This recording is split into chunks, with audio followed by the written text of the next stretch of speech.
Moïse Katumbi et les principaux mouvements d'opposition réunis en Afrique du Sud hier pour parler du processus électoral en RDC. À l'invitation de l'ANC, une indication de la volonté de Pretoria de revenir dans le jeu diplomatique continental et d'équilibrer son approche après des années à soutenir Joseph Kabila. Hier où l'opposition congolaise se retrouvait, invité à la Lutuli House, le siège de l'ANC à Johannesburg. Il était bien sûr question du processus électoral en RDC. Moïse Katumbi était le seul grand leader sur place, mais les autres mouvements d'opposition étaient représentés. C'est un coup de pouce pour les opposants congolais, Alexandra Branjon, car pendant de longues années, le gouvernement sud-africain a soutenu sans réserve le pouvoir de Joseph Kabila.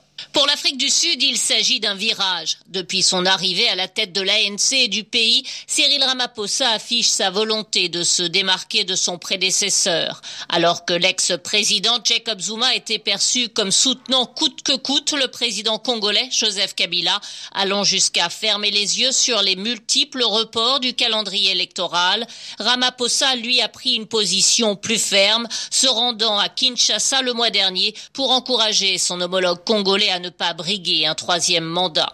Au travers de l'ANC, le président Ramaphosa souhaite remettre l'Afrique du Sud sur le devant de la scène, alors que pendant près de 10 ans, elle a été absente de la résolution des conflits sur le continent. Pretoria s'est dit prête à s'engager pour que le processus électoral aboutisse en République démocratique du Congo.